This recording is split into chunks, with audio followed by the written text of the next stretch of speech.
Good news, there is no reason to wait any longer. It's Tuesday, that means it's time for the Paradox Dev Clash with your host, Jake. Yes, we should never leave it till 3:01 because then everything goes rioty. So, welcome back to the developer multiplayer session of Europa Universalis 4. I'm even losing track of which number this is. It's probably 4 or 5, but I've been told there are going to be fireworks today, so I'm very much looking forward to that. We have some changes in the nations and the players here, and whilst we wait to go... Oh, well, no waiting. We're going for it straight away here. I was trying to hone in on India there, where Trintragula, our scripting guru, you may remember they had a bit of a sad time over in Russia. Something crushed by Commonwealthy, and they've decided to just throw in the towel. Muscovy is dead to them, and they've migrated over. Perhaps we can go and check the whole world and have a look. They've decided to settle over in Malwa now. Trintragula loves India, so Malwa is a fitting place for them. It's not going to be without its troubles though. We have a big scary Timurid AI next to them, and our friends in France seem to have their eyes set on the Indian region. So what's that going to mean for Trintragula over in Malwa? We don't know, but I don't think it'll take too long for them to put the gears in motion for Malwa and start consolidating power over in India. Now, in addition, we have Pasai, who is now in player hands. Trust me, Salty Daniel over in France is not very happy about this. He was going around the office saying something like, "Those are my islands." So we'll see what happens. Will France just decide that Pasai needs to die, or will Pasai engage in some cunning diplomacy to ensure that they can stay alive and thrive and ensure that, there's space for them as well down in the Spicy Islands? So France wants to turn all the Spicy Islands salty, but we'll see how Pasai can manage with that. So, assuming these two powers do grow and expand around the area and get powerful, we're going to have quite the tight party over in Asia. Still no powers up here, and Ming still looking very much in one piece. We're just giving it a minute or two for our new players to set up. Well, one new, one returning. And then we will get the show on the road. I want to give commendation once again to the Commonwealth for... They just went it alone and decided to crush Muscovy and Sweden. Sweden might not look too crushed, they were once upon a time, but the Commonwealth is big and strong and very much deserving of it, since they went out of their way to go and crush another human player. Not an easy thing to do. Human players can be very sneaky in their diplomacy. It was not impossible for Muscovy to reach out to another power and perhaps carve up the Commonwealth instead, but it was the Commonwealth who came out on top, and that is why the citizens of Moscow will soon be speaking Polish, if not already. Novgorod is of course a subject of the Commonwealth. Now, as is usual, I've got my eyes on the Twitch chat just to my left there. I also have certain incoming transmissions from players, so they will let me know when there are things that I need to keep my eyes on. So I got my eyes on both of those over there. And then the game over here. Just like that. And we also have Anders in the booth who can chime in with certain ways of pronunciation if we need so. Sure. Thanks a lot. Södermalm. Nah, it's just soldering Malm. So, looking at it, doesn't appear to be two big wars going on at the moment. I mean, the Commonwealth is gobbling up who this time? Okay, so Livonian Order and Riga apparently have to go now. If I'm not mistaken, and sometimes I am, I believe that the Commonwealth had left this area for Sweden to demolish. To foster friendly relations between the two, but either things have changed or talks really broke down between them, because now the Commonwealth is gunning for it themselves. The Commonwealth are somewhat lacking when it comes to technology here. If you compare them to most of Europe, they're the most murky, yellow, brownish colour of tech. Let's compare them to France, who has 12, 13, 12, or even Naples, who is 12, double 13. Commonwealth are still stuck on Admin 10, Dip 10, and Military 11. Military 11 will be the biggest thing holding them back if war falls upon them. Now we still have Mr. Nibbles, the rusty veteran, over in Venice, and Austria, who has apparently been having lots of bad luck, played by Daniel, aka Starnan. And we got France, played by Salty the Daniel. And he's getting his fingers into every pie. He's like, yeah, New World, I'm gonna stamp my claim on that. Africa, that's mine as well. And don't even think that Madagascar belongs to anyone else. And yeah, just getting even down in Australia. Even Oceania is not safe from the French incursion. But then there are the English, played by Johan.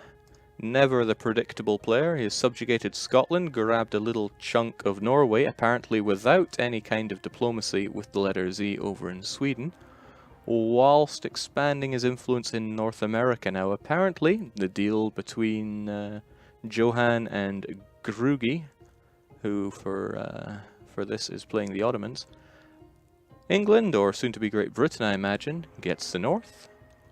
Ottomans will be managing the south, although it is looking awfully Spanish and French.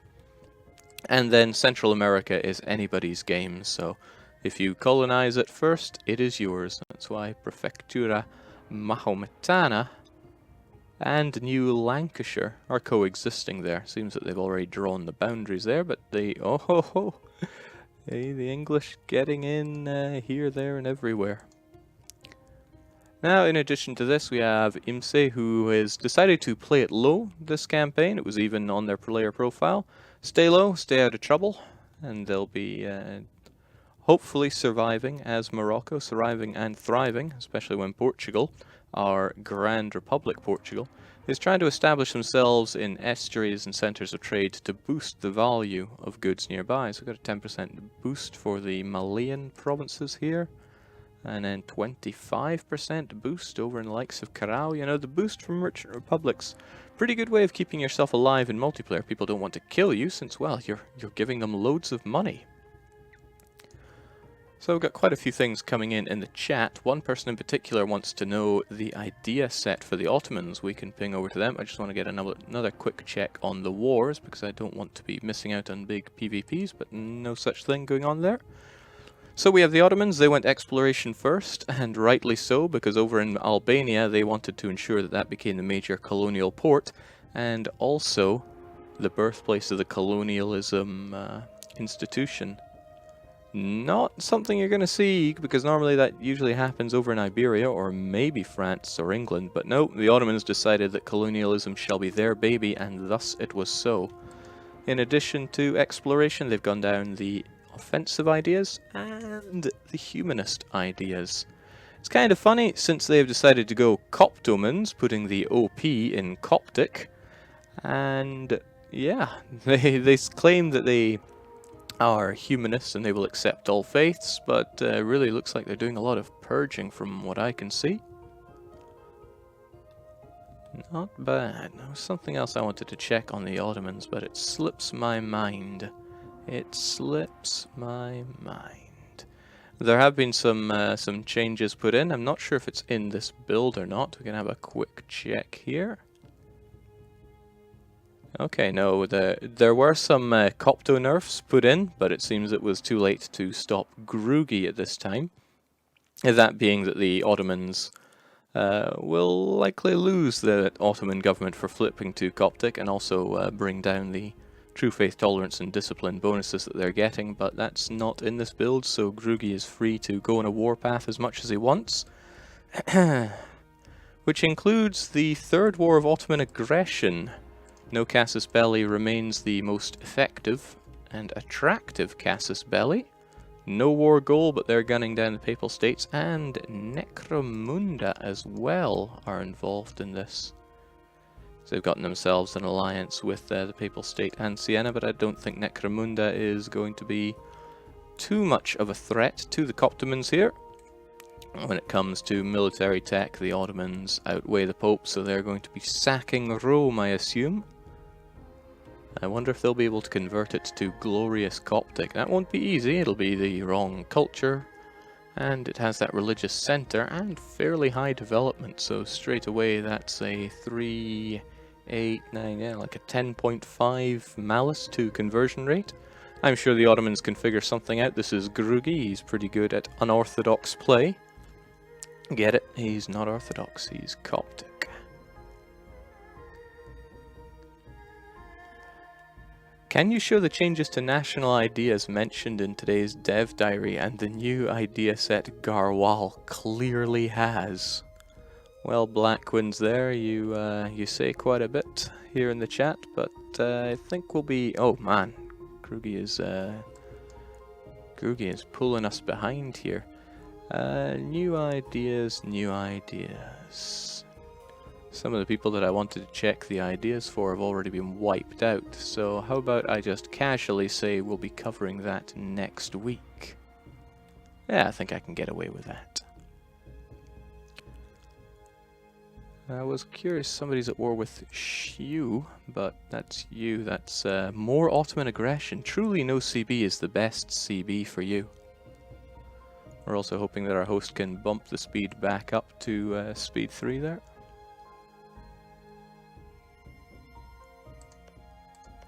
Yeah, the Ottomans wanting to halt the English colonial advances over in Central America. People are still asking about Necromunda. Oh my, Grugi is really pulling us behind today. Necromunda, we covered this before, last week, but they are a trading city established by Venice.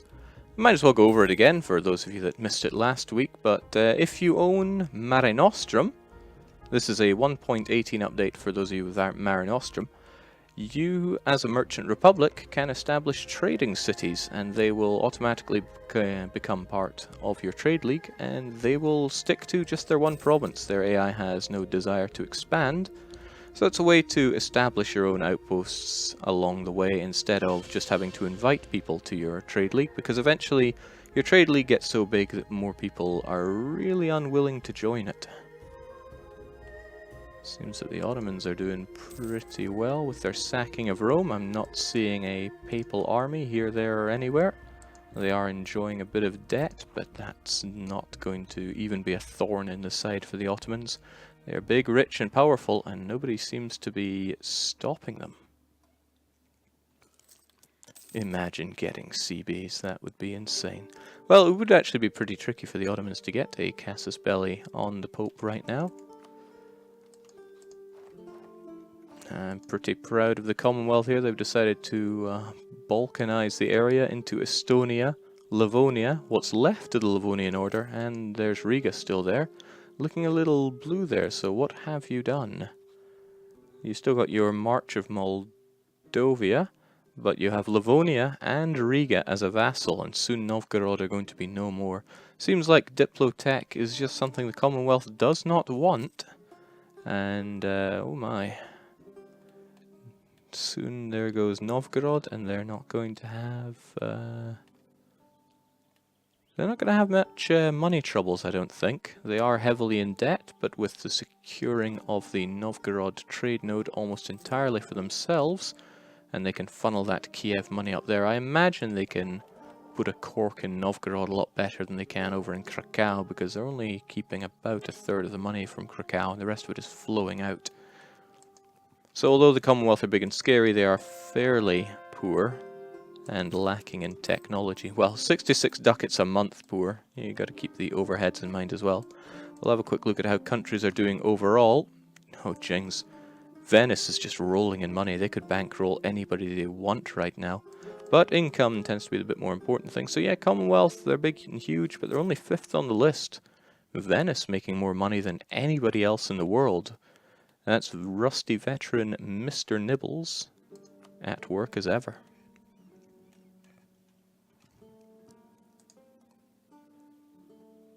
So we're being asked how many provinces Prussia can take and still get the lovely Prussian government bonus. So yes, Prussia will be getting a unique government for themselves, boosting up their military rulers, and they get a militarism meter. And the larger you are, it's not that they just don't get it at a certain size, but the militarism meter will degrade faster the larger they are. And I'll be honest, I can't remember what that number is at the moment, but if you If you expand to their historical extreme, you should still find it reasonably comfortable, but if you take over all of this, then yeah, you're going to be in a bit of a pickle maintaining that quite high. So, Commonwealth are now far larger, with Novgorod no longer existing on the map. They did their job of gaining back all their cores. And how are we looking? We are still the elective monarchy. But Commonwealth is still kingdom rank. They are just shy of being empire rank. Now this could well be a problem for them right now, since they are already capped on states. They've taken in a lot more land, but if I can find my states and territories here, they're limited in how much of that they can call states. At the moment they are just territories, and they are sitting at that 75% autonomy cap. They'll be keen to get a touch more development, and that way they can become empire rank. But Commonwealth is becoming perhaps a little too big for their boots. It's one thing to be big and strong, but people are going to look at you and think of you as a threat. Austria, although is incredibly powerful, doesn't look that threatening because they're still rather small. Same with France, because they haven't been on the warpath, they don't look like too much of a threat. And Spain just isn't a threat. But you got to keep in mind, Austria does also have Bohemia and Hungary as subjects. The Commonwealth Ottoman Alliance and the Commonwealth Austria Alliance actually assures Commonwealth a very large degree of safety here. And Sweden's allies are looking pretty non-existent, so it's a very bad day to be the letter Z, unless he has some under-the-table diplomacy going on with other powers, because Commonwealth is being played by a Finn, and I wouldn't be surprised if they want to liberate Helsinki and friends. Purely speculation, of course. He has not come up to me going, "Jake, by the fires of hell, I shall ensure that Scandinavia shall be mine." Nothing of the sort. So the Ottomans making their grand claim now that RoM belongs to them. I wonder if they cheesed off all of Europe by doing that. They certainly did. In fact, if I were Europe, I'm not, I wish I was, I would be launching one hell of a coalition against the Ottomans. In fact, the Ottomans have gained enough aggressive expansion with Germanic miners that should the likes of Austria and France start a coalition against them, they could likely get these miners to join in. I mean, I am in no way suggesting that people do that right now, I'm just saying that these are possibilities. The Mamluks, Hejaz, even the Timurids hate the Ottoman guts, but they're so big and strong that they're not currently worrying about any kind of coalition. I thought they had at one point, but perhaps it had dispersed. Now, this is the Commonwealth attack on Suzdal. I don't know if they were trying to diplo-vassalize Nizhny Novgorod, but they're taking out the diplo part, probably taking out the vassalized part, and probably taking out the Nizhny Novgorod part as well. As the chat says, Deus Vault. I'd be very impressed to see a coalition form against the Ottomans, but I don't think our players are looking for that kind of distraction at the moment. Speaking of distraction and getting rummeled, Spain having a bit of issue with rebels here. Spanish noble rebels deciding to make their way through Portugal additionally. The same Portugal who has spat out Algarve. And this, of course, is another Trade League member. Since Portugal decided to become a merchant republic, quite the investment, because you have to dump down on 2 idea sets. Oh, speaking of dump, they had to go, if I recall well, economic and trade. Yeah, that'll work pretty well for them, but it doesn't make them all that decent on the battlefield. They pretty much have to exchange money for being safe. Keeping an eye on the wars going on as well, just in case we have some big old PvPs, but it seems that people are staying safe. Want to keep an eye on Wiz down in Ethiopia.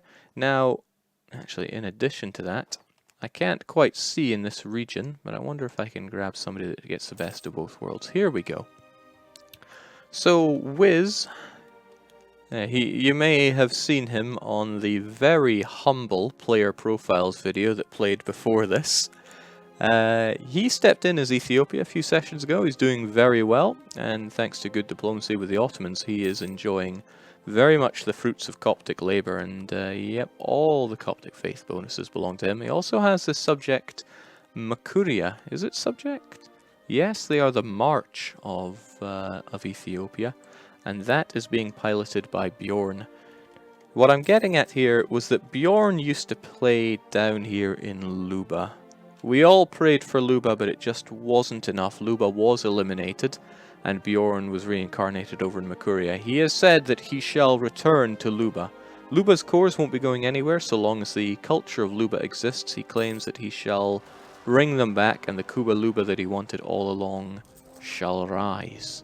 Here's hoping that happens. Be sure to throw lots of your support Bjorn's way. We have a big discussion thread on our Paradox Plaza forums. It's the official EU4 developer multiplayer thread. It's worth checking out, and throw your support to Bjorn and Luba over there.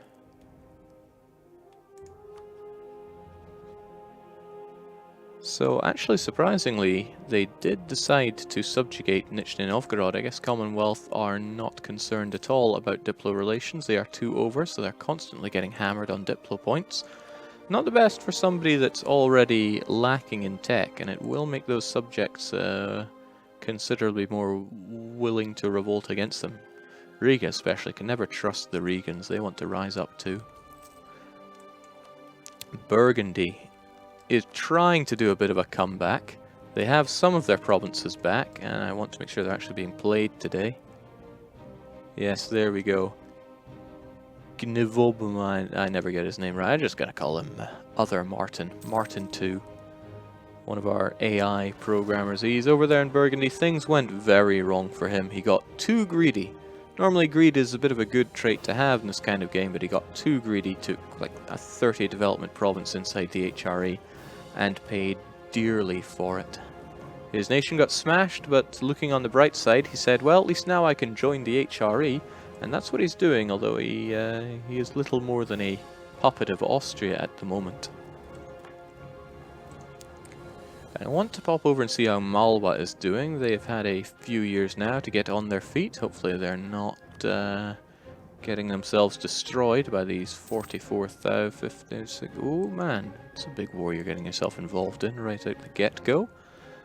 The Malwani conquest of Midnapore. You have, well, growing losses on your side. What's quite nice is that well, this information is hidden in multiplayer, but we are the observer. We see all. Body count is rising, and Krugi needs to stop downloading anime on his work computer and slowing things down.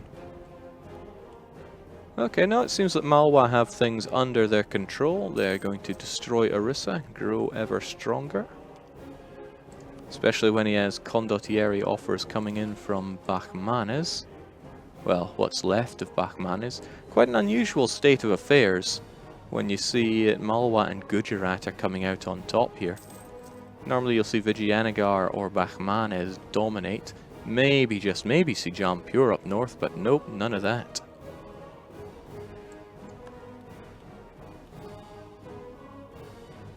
And a terrible mistake has been made. Our players have rediscovered the rolling dice feature in the multiplayer. So yes, Trintraglia and Wiz at war. Johan has now formed Great Britain. Repeat, the greatest union the world has ever seen has now been made in-game. It looks good. It looks pretty good. Now, London is a thriving metropolis at 39 development. It's no Paris. Paris sits at 50. I think Daniel is trying to prove a point here that his is the greatest capital. But Great Britain still remain with their enclave on the mainland. Decided that, well, Johan made the claim that he will try to stop hegemony from growing in Europe. But he did lose, what was it? I can't remember if he lost Labour or Gascony, and then he just gave the other one up as a birthday present for Daniel in the previous session. I think I just heard an heir dying there, so the 34-year-old Charles Lancaster. He's without heir, and without queen. Well, there's the queen. There's going to be, well, if they get an heir, he's going to ensure that he does not enjoy Regency Council without being able to declare war. And we've got subjects that really do not want to be part of the Empire. At least it's getting the gold coming in from New Lancaster. Or was it Lancashire? Either way, I think things are looking good for them, which is more than what I can say for the Golden Horde. They used to have such a strong alliance with the Timurids. But no, Trebizond decided to attack the Golden Horde and pull in the Timurids. Commonwealth decided now's the time, we're just going to crush the Golden Horde. Now, I love the Golden Horde, but I appreciate all good things must come to an end. They had a good run, and part of me really wishes I could have jumped in and done them justice. But their days of food, or their days of being food, are now upon them. It's strange because the Ottomans are surely wanting to jump upon the Golden Horde. The Golden Horde have their victory card over in Astrakhan. Now, the Commonwealth has an alliance with the Ottomans, so is probably not too keen on stepping in and taking Astrakhan away, and the Commonwealth, in a position where Sweden and Austria and the Ottomans all border them, are probably not looking to make big enemies right now. Nonetheless, perhaps he wants to stir the pot and take Astrakhan for himself. Would be a little self-defeating, but I've seen stranger things. He's also, must remember, he's established Nizhny Novgorod as a subject. Nizhny Novgorod has taken religious ideas, so if he is looking for, let's see, Nizhny Novgorod are Catholic. That can't have been how they started. What did you do? If I had to guess, and I'm a guessing man, you forced them to become Catholic. Potentially when you attacked them in the war. So I am strongly suspecting that we are going to be seeing them force-fed quite a bit of Golden Horde land. The Commonwealth can't really afford to core much on their own since they are still sorely lacking in all forms of tech. Prestige is looking pretty good though. As a nation, they're looking pretty good. Fortune favors the brave here. IHKI decided to attack humans and go all aggression, and they're doing well for it. Now, if you've watched previous developer multiplayers, we had a player much like that before. His name escapes me, as in his player handle. What in the world was he going by?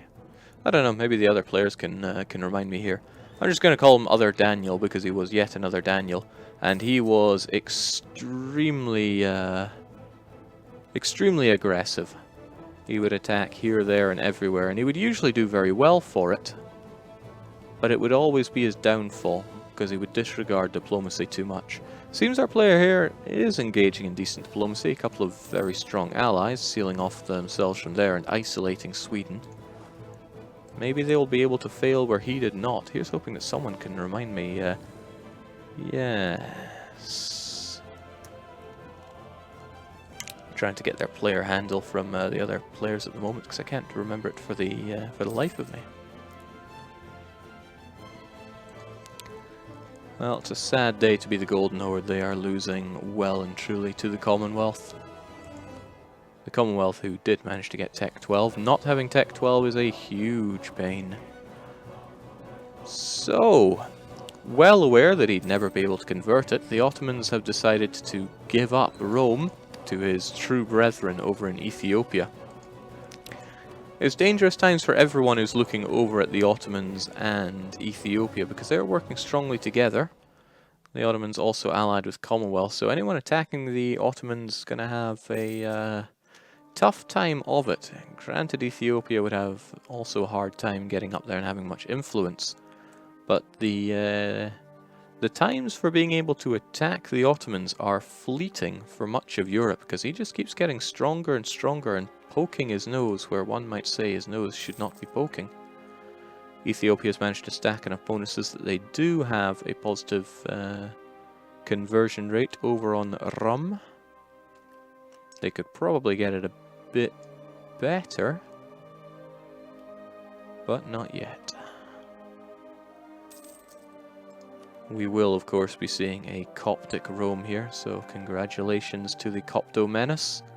Protestantism looking fairly weak, and reformed over there for Portugal. I'm sure Spain is particularly not happy about this, because it keeps spreading the reformed faith throughout Iberia.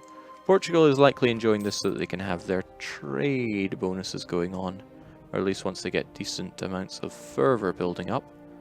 They can get that going so they can have trade efficiency, global trade, and they're doing it just now. One might even think that they are listening in here.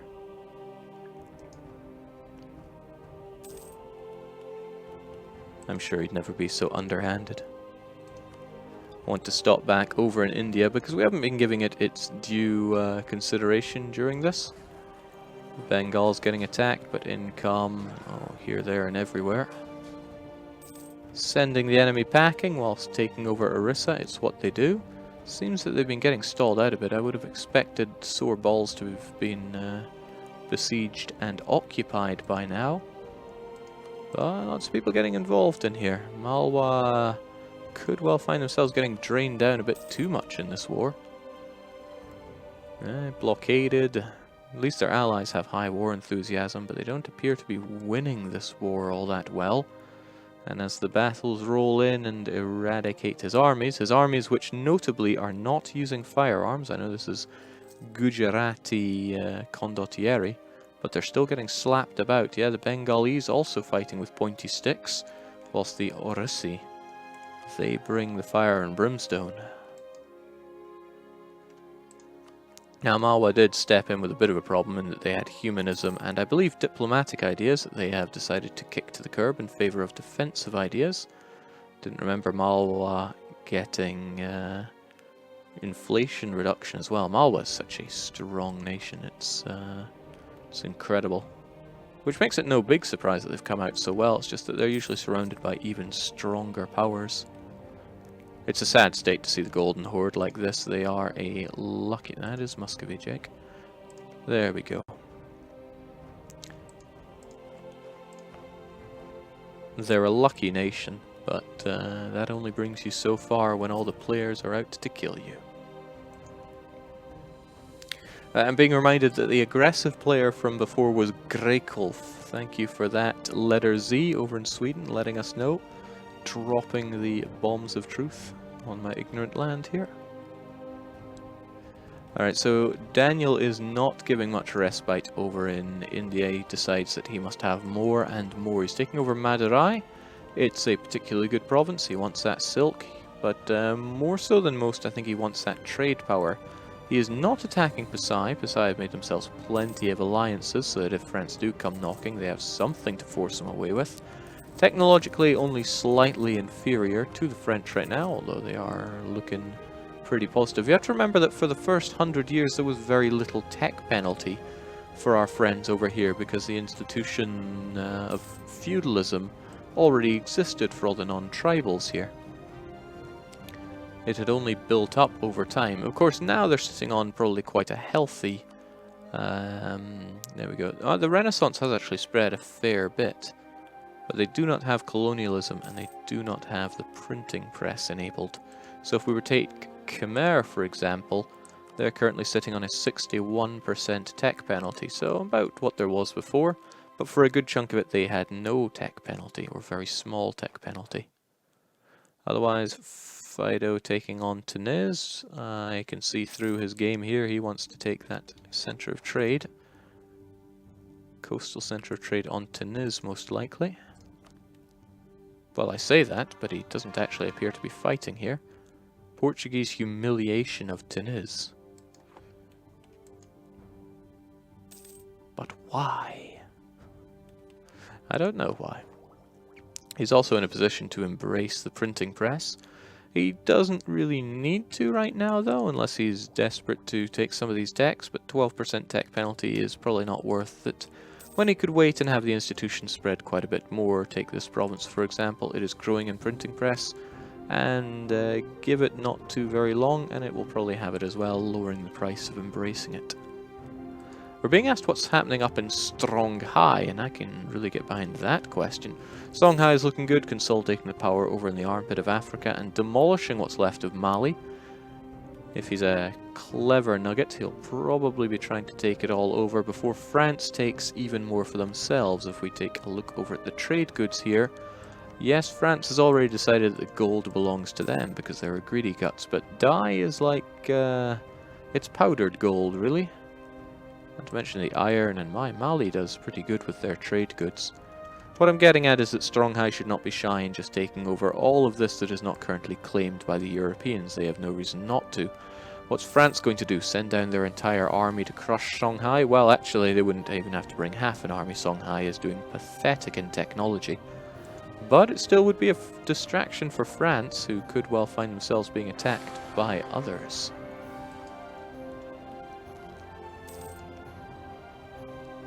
It's still coming along, 16, almost 17% conversion of RoM. Truly they want to be Coptic. Could be seeing a dangerous incursion of Copticism in Europe overall here then. I know that some, initially, our Ottomans were like, yes, yes, the Muslim faith, and now they're like, nope, forget that, Coptic is the new in-style thing. Catholicism in general could be under stress here. Protestantism striking them in the heart. Iberia being besieged by the Reformed faith. Truly, it is the Commonwealth who is the bastion of good Catholicism here, but if we check out how it's going in the papacy, there are no crusades currently called. Perhaps Venice could do the world a favour and call a crusade on the Ottomans. Nobody seemed to have taken advantage of the whole coalition possibility on the Ottomans. People are just letting him do as he pleases. Now granted, this is Grugi, he can just fall over and die by his own accord, doesn't need other people to stick a branch in the spokes to cause that to happen, but still I can't help but feel that maybe this is finally his lucky break in a developer multiplayer session. He's going to make people pay for their lack of action against him as he grows and grows. Might not look like scary growth, but all this is very open to him. He's secure in the south as long as Ethiopia does not stab him, and the Commonwealth, for whatever reason, took the alliance with them instead of going on the aggression. Commonwealth is being alerted that they could intervene in wars going on between great powers at the moment. Why is there a great power war? It's because France is now at war with Austria, Hungary, Burgundy, Bohemia, Brandenburg. Let's switch over to the French point of view here, because the mountainous fort that he has established over in Savoy could be what saves him. Is funny, we do not have a fort here, so if the French want to actually attack over in Dauphiné, they would be taking the penalty themselves. In fact, if I can get a look at how the forts are looking, yeah, they have one fort over in the Highlands here, but I don't think France will be confident enough about that. Once that goes down, the enemies can make their way down through Narbonne, and once that is done, they actually have a clear route up to Paris without having to stick on any more of those nasty penalties. So France is in terrifying great war at the moment with very little backup. Okay, so it seems that Great Britain is getting involved, but to what end is Great Britain actually going to pull their weight in this war? Because remember, Great Britain here, played by Johan, said that he does not want hegemony established in Europe, so he's going to look for this to end in status quo, meaning he is not going to support the French to the point where they have an overwhelming victory, but he also doesn't want to see France partition. So Brandenburg taking up the front row as they do best, ensuring that the French do not rout them, and the French securing heavy losses here. They should be running with their tails between their legs. They're doing the most basic of French tactics: retreat. Victory by retreating forwards. That'll sort them out properly. Their fleet is going down. Seems that the Austrians are in there with a half-decent fleet of their own. Just light, but that's enough to deal the damage there. And unfortunately for France, they're not taking advantage of the mountainous fort over in Savoy. They are... if Savoy falls, then that's going to be a big pain for the French. They need to assemble their units and attack there. It's a key choke point. They may want to try to secure Paris here, but they could deliver a good blow over in Savoy. We are not seeing the British getting involved. In fact, we are very explicitly seeing the British taking a nice holiday up in Lothian, enjoying Edinburgh. I can get behind that. It's my favourite city that I can ever think of having been to. I really enjoyed my trip to Riga, but it was no Edinburgh. It was cheaper, more delicious, but still it was no Edinburgh. Okay, so the French are trying again. They're bringing everything they can, but they are severely underestimating the power of the Burgundians. Hungarians getting involved as well, back up from the Brandenburgs, but oh, it could be the French are managing to win this one. but at what cost? The south is almost gone. Savoy is going to go. There are a huge number of Austrians who are probably being physically yelled at in the office for not having helped up north, but if they can secure Savoy, there's going to be very little stopping more just flooding in that way. They don't have to keep concentrating on Paris. The great Imperator Mehmet IV declares that the Roman legions shall not interfere in the infighting between the Germanic barbarians. So more lofty claims coming in from Grugi. I want to point out, even though the war is going on, Commonwealth have finally embraced empire status, so they get even more states. We're going to have a proper look at them once this war has concluded. Speaking of concluded, the French did manage to defend Savoy. I think it was just the threat of the French coming down south that caused this to happen. But that means that, well, that is actually very bad news. Our friends should not have split their forces in that regard. It was the big strength of the French in a previous war that they were able to move as many and fight as one in the Grand War.